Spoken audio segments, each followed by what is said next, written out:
Alhamdulillah, salatu wassalamu ala rasulillah. Inşallah Manhaj-ı Salik'in kitabına sağız ulatабыз. Өткөнкү сабакта дарат алуунун жолуну окуп өткөнбүз. Бул сабакта ошол эле бөлүмдүн уландысы масыга мас тартуу жана ошого окшогон нерселерге мас тартуу жөнүндө окуйбуз. Бул алым айтып жатат: фаслун бөлүм. فإن كان عليه خفان ونحوهما مسح عليهما إن شاء.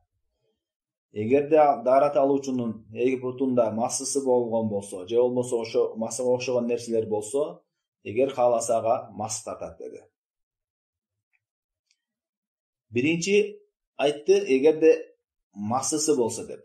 Араб тилинде масы деп, хуф деп териден болгонго айтылат. Жана ошого окшогон нерселер деди. Ошого окшогон нерселер не ал? Пайпак, жаурап кирет. Жаурап деп араб тилинде жүндөн же болбосо чүпүрөктөн болгонго айтылат. Ал эми хуф деп болсо масыга айтылат. Эми ошол териден болгон хуфка масыга мас тартса болот экендигине далил. Биринчиден Сунан Тирмизи жана Насаиде келген хадисте Сафван ибн Ассал деген сахаба риваят кылат. كان النبي صلى الله عليه وسلم يأمرنا إذا كنا سفرا ألا ننزع خفافنا 3 أيام ولياليهن إلا من جنابة لكن من غائط وبول ونوم. Peygamberimiz sallallahu aleyhi ve sellem biz safarda bolgonubuzda масыларыбызды 3 күн 3 түн чечпей мас тартууга буйрук этиле. Эгерде даратыбыз уктап же болбосо чоң же кичинекей зара кылып даратыбыз сынган болсо, ошо 3 күн 3 түн ошого масыларга мас тартууга буйрук этиле. Бирок жунуп болгон болсок, анда чечип жуунууга буйрук этиле дейт. Кусул кылыш үчүн чечип жуунуш керек. Бул биринчи далил. Экинчи далил, масыга мас тартса болот экендигине алымдардын арасында ижма түзүлгөн. Алымдардын арасында эч бир талаш жок. Баардык алымдар масыга териден болгонго мас тартса болот деп айтышат. Ал эми жаурапка териден эмес, жүндөн же болбосо чүпүрөктөн тигилген байпакка мас тартууга далил. Буга алымдар айтат, эч бир сахих хадис келген эмес деп. Бирок сахабалардан фатва келген. Абдуллах ибн Мас'уд Хузали деген, жана Абу Мас'уд Бадри деген, жана Анас ибн Малик деген 3 сахабадан байпакка мас тартса болот деп фатва келген. Бул фатваны Ибн Аби Шайба деген алым өзүнүн мусаннафында эскерет. Бул биринчи далил. Экинчи далил Исхак ибн Рахавайх жана Ибн Кудама деген алымдар айтышат. Байпакка мас тартса болот экендигинде сахабалардын арасында эч кандай талаш жок. Тагыраак айтканда сахабалардын арасында ижма түзүлгөн деп. Исхак ибн Рахавайх жада калса бул табиилердин арасында да ижма дейт. Алардын арасында да талаш жок деп айтып жатат. Биз башында айтып өттүк, эгерде бир маселеде ижма түзүлгөн болсо, ал ижма өзү шариатта далил деп. Ошол ижмадын эң күчтүү түрү бул сахабалардын арасында болгон ижма. Андан кийин табиилердин арасында болгон ижма. Бул байпакка мас тартса болот экендигинде ошол сахабалар жана табиилердин арасында ижма дейт. Демек, бул жөнүндөгү талаш кийинки келген табиилерден кийинки келген алымдардын арасында чыккан талаш. Биз талаш маселелерде эгерде ижма тапкан болсок, сахабалардын фатвасын тапкан болсок, алардын ижмаын тапкан болсок, ошолорго амал кылышыбыз керек.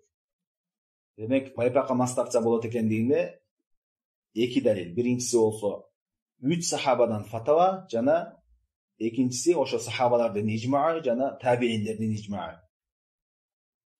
Андан кийинки маселе, алымдар шариатта ушундай эскеришет, эреже. Шариат масыга же болбосо байпакка мас тартууга буйруганда жалпы эле эскерди, масыңарга деп эскерди. Жана ошондой эле байпактарга деп. Ал жерде эч кандай бир сыфаттарды шарт кылган жок. Мындай сыфаттагы масыга тарткыла же болбосо мындай сыфаттагы байпакка мас тарткыла деп эч кандай шарт кылган жок. Бул жерде негиздүү эреже бар. Ал эреже кандай? Кайсы бир бутки масы деп аталган болсо же болбосо байпак деп аталган болсо, анын баарына мас тартса болот.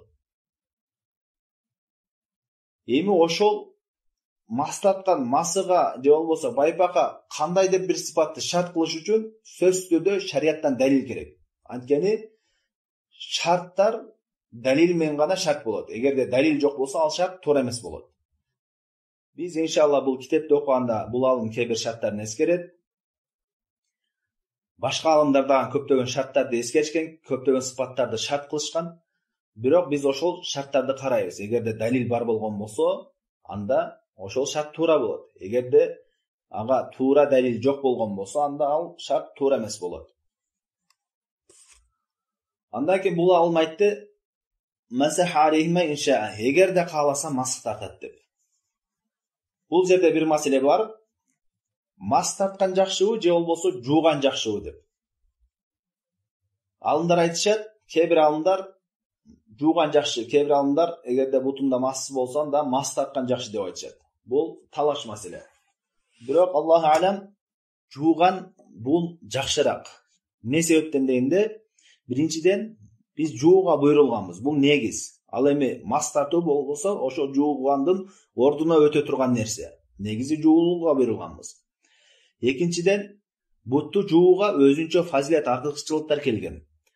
Сахih Муслимде Абу Хурайра радhiyallahu anh риваят кылган хадисте Пайгамбар саллаллаху алейхи вассалам айтат: "Фаиза гасла риджлайхи харажат куллу хатиатин машатха риджлаху ма'ал ма' ва ма'a ахир катр ал-ма". Эгерде бу эки бутуну жууган болгон болсо, анда буту менен басып кылган бардык катачылык күнөөлөрү ошо бутундагы акыркы сун тамчылары менен чыгып кетет деп атат. Бул деген ушул жуудагы өзүнчө фазилети. Бул мас тартсаң бул фазилет жок болот. Ошон үчүн жууган жакшыраак деп айтат. Ошондой эле Абу Айюб Ансари деген сахабадан келет, ал айтат: "Хубби би илайял вуду". Мага ушу бутумду жууган жагымдуураак, сүйкүмдүүраак деп. Эгерде сахабалардан келген болсо, ал сахабалардын кылгандары дагы шариятта далил болот. Ошон үчүн байпак болсун, масы болсун, эгерде оорчулук, машакат жок болсо, жууп, чечип жууган ошол жакшыраак. Бул алым айтты: "Яуман ва лайлатин лил муқим ва саласат айямин билаялихин лил мусафир". Эми муқим адам, мусафир эмес, бир жерде туруктуу болгон адам бир күн, бир түн мас тартат. 24 саат. Ал эми мусафир болгон болсо, ал 3 күн, 3 түн, 3 сутка мас тартат деди. Буга далил Сахih Муслимде келген хадисте Ali radhiyallahu anh riwayat qiladi: "Ja'ala Rasululloh sallallohu alayhi vasallam 3 ayyamin wa layalihinna lil musafir wa yawman wa laylatan lil muqim". Ali radhiyallahu anh айтып жатат: Пайгамбарыбыз sallallohu alayhi vasallam мас тартууну муқим адамга бир күн, бир түнгө уруксат берди, ал эми мусафирга болсо 3 күн, 3 түнгө чейин уруксат берди деп айтты. Бул жерде алымдар бир маселе эскеришет. Мас тартуунун убактысы качан башталат? Бул алымдардын арасында талаш маселе. Умар радhiyallahu anh'да келген фатва бар. Ал айтат, мас тартуунун башталышы бул дарат алып, масыны же байпакты кийгенден кийин, даратын сынгандан кийин эң биринчи мас тартсаң, даратын сынгандан кийин мас тартасың, ошондон башталат. Даратын сынгандан кийин, мисалы үчүн, бир адам байпакыны кийди, же болбосо масын кийди. Анан 5-6 саат жүрдү. 5-6 сааттан кийин дараты сынды. Андан кийин дарат алып мас тарткан болсо, ошондон баштап, мас тарткандан баштап 24 саат эсептейт. Ошо 24 саатка чейин мас тартса болот. Ошондой эле мусафир дагы ошо дараты сынгандан кийин биринчи мас тарткандан баштап 3 күн, 3 түн, 3 сутка санайт. Ушул башталуучу убактысы. Буга далил эмне? Буга далил ошол Умар радhiyallahu anh'нын фатвасы. Ал фатваны Абдразак деген алым өзүнүн мусаннафында эскерген. Андан кийинки маселе, ошол мас тарткандан кийин 24 саат болгондо, убактысы бүткөндө, дараты бар болсо дагы, ошо убактысы бүтөр менен дараты сынып калабы же болбосо сынбайбы деген маселе бар. Бул дагы алымдардын арасында талаш маселе. Негизи кээ бир алымдар айтат, ал дараты сынбайт дейт. Бирок 24 саат өтүп кеткенден кийин ага кайра мас тартса болбойт. 24 сааттан өтсө мас тартса болбойт, бирок даараты сынбайт. Ошол даараты бар болгон болсо, ошол даараты менен улат намаз окуп кете берсе болот деп айтат. Анткени даараты сынат деп айтыш үчүн ага далил керек дейт. Ага эч бир далил жок деп айтышат. Аллаху алам. Андан кийин бул алым айтып жатат: "Бишарт ан ялбасаху ала таhaраtin." Эми шарттарын эскерип баштады мас тартуунун. Биринчи шарты эмне? Аны толук даарат алгандан кийин кийиш керек деди. Эгерде дааратың жок эле байпак же масыны кийип алган болсоң, ага мас тартсаң болбойт. Даарат алгандан кийин кийген болсоң, ошондо мас тартсаң болот. Буга далил эмне? Мугайра ибн Шуба деген сахаба айтат: "Кунту ма'ан наби саллаллаху алейхи ва саллям фи сафарин." Пайгамбар саллаллаху алейхи ва саллям сапарда болдум дейт. "Фа ахвайту ли ази'a кhuffayhi." Анын даарат алганда масысын чечүүгө аракет кылдым дейт. Ошондо пайгамбарыбыз айтты: "Дa'хума fa inni adkhaltuhuma tahiratayn famasaha alayhima." Чечпей эле кой, мен анткени мен буларды даарат алгандан кийин кийгемин деп, анан ага мас тартты. Бул хадис Бухари Муслимде келген. Бул жерде пайгамбар саллаллаху алейхи ва саллям айтып жатат: "Мен даарат алгандан кийин кийгемин" деп. Бул ошол толук даарат алгандан кийин, ошондон кийин кийсе, ошого мас тартыш керек экендигине далил болот. Андан кийин айтып жатат: "Вала ямсахума илля фил хадасил асгар." Экинчи шарты, мас тартканда кичинекей дааратсыздыкта гана мас тартат. Ал эми жунуп болуп калган болсо, гусул кылыш керек болсо, анда ага мас тартса болбойт. Анда жуунуш керек. Анткени эмне себептен? Анткени дененин бардык мүчөсүнө суу тийгизүү бул гусулда важип, фарз, гусулдун фарыздарынан. Дааратта болсо мас тартуу уруксат берилет. Демек, кичинекей дааратсыздыкта гана мас тартууга уруксат берилет. Бул алым эми ушул эки шарт эскерди. Башка алымдар дагы башка шарттарды эскеришет. Ошол шарттардан байпак өтө жука болбош керек деп айтышат. Калың болуш керек. Өтө жука дегенде денени сыпаттап көргөзө тургандай өтө жука болбош керек деп айтышат. Биз башында айтып өттүк, масы болсун, байпак болсун, кандайдыр бир сыпатты шарт кылыш үчүн ага далил керек деп. Эми өтө жука болбошко кандай далил дегенде, буга Касани деген алым ижма эскерген. Бул алымдардын арасында талаш жок, алымдардын арасында ижма түзүлгөн дейт. Өтө жука болбош керек деген бул шарт дешет. Андан кийин бул алым хадисте эскерди: "Ан Анас марфуан иза тавадда ахадукум ва лабиса khuffayhi falyamsah alayhima wa yusalli fihima wa la yakhla'huma insha illa min janabatin rawahu al-Hakim wa sahhaha." Анас радиаллаху анху риwayat кылат. Пайгамбар саллаллаху алейхи ва саллям айтты: "Эгерде силердин бирөөңөр даарат алган болсо, жана массыны кийген болсо, эгерде каалаган болсо, ага мас тартып, жана ошо менен намаз окуй берсин" деп айтты. Аны чечпей эле койсун, кааласа, мас тарта берсин. Бир гана жунуп болгон болсо, анда чечип жуунсун деди. Бул хадисти Хаким риwayat кылган жана аны сахих деп өкүм берген бул хадиске. Бул жерде бул алым ошол азыр айтып өткөн маселелерге жалпы бир далил эскерди. Ушул жерге чейин масыга мас тартуу жана байпакка мас тартуу жөнүндө кээ бир шарттарыны, кээ бир маселелерди кыскача эскерип өттү. Бул китеби кыскача болгондуктан башка дагы көптөгөн маселелерди эскерген жок. Иншаллах ушул жетишиктүү. Андан кийин башка маселеге өтүп жатат. Айтып жатат: "Фаин кана ала а'да'i вудуhi jabiratun ala kasrin aw dawa'in ala jurhin wa yadurruhu al-ghusl masahahu bil ma'i fil hadath al-akbar wal asghar hatta yabra." Эгерде дааратта жуу керек болгон мүчөлөрүндө, колунда, бетинде, бутунда байланган бир сыныктан, азыркы күндө гипс деп коёбуз, сынык болгонго байлаган болсо, же болбосо бир жараны байлаган болсо, ошого дары коюп байлаган болгон болсо, анда ошого мас тартып коет. Бул чоң дааратсыздыкта дагы, гусулда дагы, экөөндө тең. Биринчиден жабира деп ошол байланган нерсени айтат. Жарага, сыныка байланган нерсени. Буга мас тартса болот экендигине далил сахабалардын арасында жана табииндердин арасындагы ижма түзүлгөн. Жана бул жөндө 4 мазхабтын ою тең ушундай. Мас тартса, ошол нерсеге мас тартса болот деп айтат. Жана бул жеке Ибн Умар радиаллаху анхудан дагы келген фатава, ошол жабирага байланган чүпүрөккө мас тартса болот деп айтат. Бул асарды Байхақи деген алым өзүнүн китебинде риваят кылат.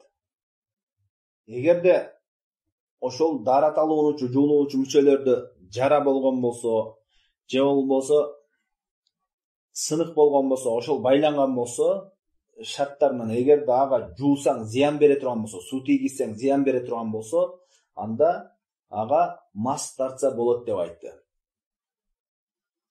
Мас тартканда кадимкидей эле даарат алат.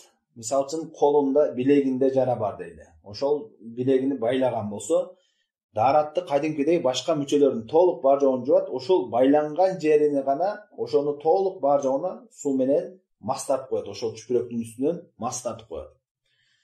Эми бул алым шарттарын эскерди. Ядуррухул гусл, эгерде жууса ага зыян берсе дейт. Эгерде зыян бербесе, ал жууш керек. Жана ошондой эле шарттарынан ошол алымдар айтышат, кажетке жараша болуш керек дейт. Мисалы үчүн бир бармагында болгон болсо, ошол бармагын гана байлаш керек. Бир манжасында болсо, ошол манжасын гана байлаш керек. Ошо кажеттен ашыкча болбош керек. Мисалы үчүн билегинде болсо, ошо билегин гана байлаш керек. Баардык колун ооруп алса болбойт. Ошол кажетке жараша гана байланыш керек. Ошол жерге гана мас тартса болот. Канчалык ошол жараны байлаш же сыныкты байлаш канчалык жерге чейин муктаждык кажет болсо, ошончо жерде гана байлаш керек. Кажеттен ашыкча байласа болбойт. Эгерде кажеттен ашыкча байлап салса, анда ашыкчасын ачып жууш керек болот. Кажетке жараша байлаш керек дагы ошого анан мас тартса, ошонун үстүнө мас тартып койсо жарактуу болот. Жана ошондой эле анын убактысы жок. Биз масага мас тартканда айттык, ага убакты бар деп. Жана ошондой эле даарат менен кийиш керек деп айттык. Бул жабирага байланган, жарага байланган нерсеге биринчиден убактысы жок. Качан айыкканга чейин тарта берсе болот. Жана ошондой эле аны даарат алгандан кийин байлаш шарт эмес. Даарат алып байлаш шарт эмес. Анткени ал кажет, муктаждык дааратсыз, мисалы үчүн сынык болгон же болбосо жара болгон нерселер, ал дааратсыздык ар кандай абалда келиши мүмкүн. Ошон үчүн ага даарат алуу дагы шарт эмес. Дааратсыз деле ороп койгон болсо, ага мас тарта берсе болот. Ошондой эле бул нерседе жунупта дагы, гусул болсо дагы, гусул алганда дагы ошол жерин байлап туруп, башка жагын жууп, ошол жерине толук мас тартып койсо жарактуу болот деп айтышат адамдар. Андан кийин айтып жатат, васифату масх хуфейн. Эми масыга же болбосо байбакка мас тартуунун сыпаты кандай дегенде, ошол үстүнүн көпчүлүк жагына мас тартуу. Бул масы менен байпакка ошондой мас тартканда буттун үстү жагынын көпчүлүк жагына мас тартуу ушул сыпаты деди. Ва аммал жабира, ал эми жабира жанакы жарага байланган нерсеге кандай мас тартат дегенде, фаямсаху аля жамиихи. Анын баарына мас тартат. Баардык жагына. Үстү жагына гана мас тартып койсо болбойт. Баардык жагына, ошол чүпүрөктүн баардык жагына мас тартыш керек деп айтты. Ушу жерге чейин иншалла масыга жана байпакка жана жарага байланган чүпүрөккө мас тартуу жөнүндө кыскача эскерип өттү. Иншалла кийинки сабакта жана дааратка байланыштуу маселелерди улантабыз. Саллаллаху алейхи ва саллям ала хайр халқи Мухаммад ва ала алихи ва сахбихи ажмаин.